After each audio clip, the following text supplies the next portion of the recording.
Bismillahirrahmanirrahim. Alhamdulillahi Rabbil Alamin. Allahumma salli ala Sayyidina Muhammadin wa ala ali Sayyidina Muhammad, amma ba'd. Ru'yah Nabawiyah fi syahri maulidi Rasulullah sallallahu alaihi wasallam, hari ke-12. Ini riwayat Syekh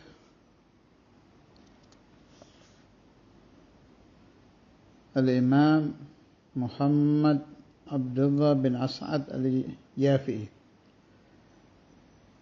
Beliau ini terkenal muhib kepada aulia dan habaib di Hadramut, dan dimanapun berada ahlu baiti Rasulullah sallallahu alaihi wasallam. Kalau kita baca Kalamul Alawiyin, sering kita temukan ini nama beliau, Syekh Abdullah bin As'ad Al-Yafi'i. Wa qad ra'at ba'd an-nisa' as-salihat al-mujawirat di Makkah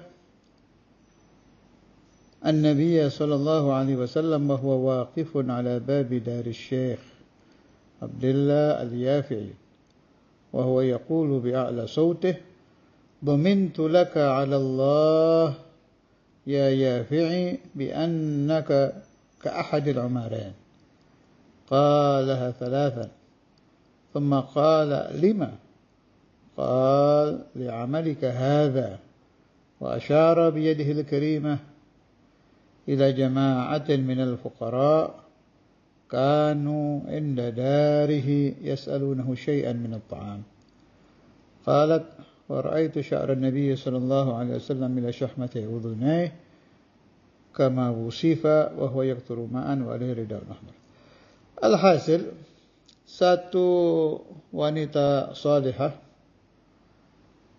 bermimpi Rasulullah sallallahu alaihi wasallam, Nabi Muhammad sedang berdiri di depan pintu rumah Syekh Abdullah Al-Yafi'i.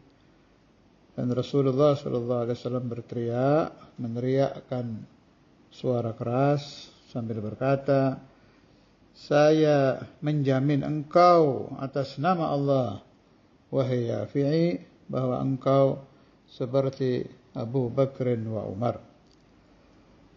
Salah satu dari Umarain, maksudnya seperti Sayyidina Abu Bakar, Sayyidina Umar. Jelas ini maknanya khilafah. Bukan beliau mendapatkan darajatus sahabah, tidak. Maknanya beliau mewarisi asrarus syekh. Qalaha thalathan, diulang 3 kali. Thumma qala: lima? Kenapa aku bisa memperoleh derajat seperti itu? Qala: karena amalmu ini.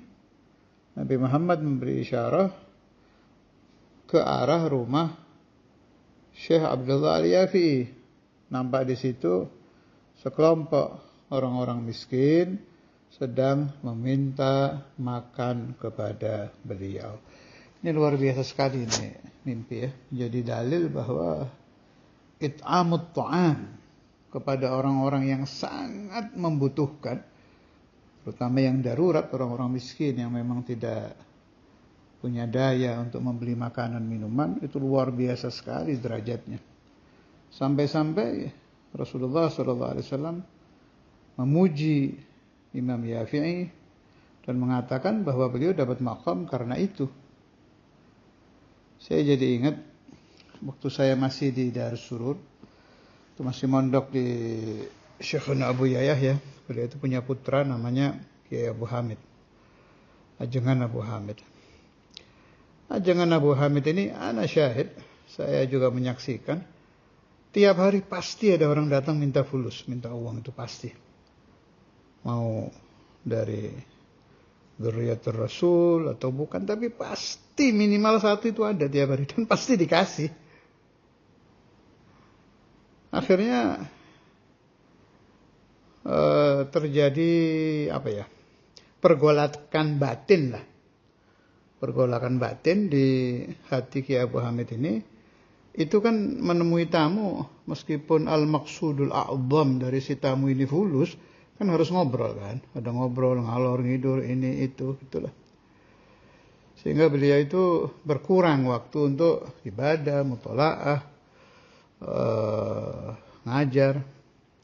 Ada pergolakan batin, mau berhenti aja gitu dari urusan begini-begini. Bukan karena bakhil, bukan. Karena untuk lebih memakmurkan waktu beliau dengan ibadah.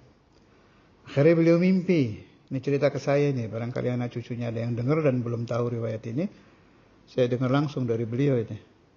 Beliau mimpi, ada satu orang minal muqarrabin, wallahu alam, wali, habib, kiai atau apalah, pokoknya orang-orang soleh yang muqarrabin, ngomong ke beliau di mimpi itu, loh, kamu itu dapat sir, kamu itu dapat magam, ya dari ini gitu. Dari ini tuh maksudnya dari sabar ngurusi orang-orang yang butuh bantuan yang datang kepada beliau tiap hari. Kadang kalau lagi rame itu saya tahu sendiri itu nggak pagi, nggak siang, nggak sore, nggak malam. Masya Allah. Ternyata ini sekarang saya yang ngomong ini. Saya yang ngomong ini ya. Jadi ridha Allah kepada ibadah beda-beda. Ada yang dari membiarkan lalat menghisap tinta. Ada yang dari qiyamul lail. Kemudian ada yang dari as-salah ala nabi. Itu mastur, nggak ada yang tahu itu. Ya biasanya tahunya dari isyarah-isyarah begini tuh, isyarah manamiyah kayak gini itu. Ternyata kalau boleh saya berpendapat, Allah Ta'ala memberikan ridho kepada ajangan Abu Hamid itu ya dari itu. Kan nggak enak itu. Tidak enak kan? Sesuai hadis Rasulullah sallallahu alaihi wasallam, huffatil jannah bil makarih wa huffatin nar bisyahawat. Surga itu dikelilingi perkara-perkara yang berat kita melaksanakannya. Dan neraka itu dikelilingi dengan perkara-perkara yang kita syahwat, senang melakukannya. Hadza wallahul muwaffiq ila aqwamit thariq. Sallallahu alaihi wasallam Muhammad wa ala alihi wa sahbihi wa sallam. Alhamdulillahirabbil alamin.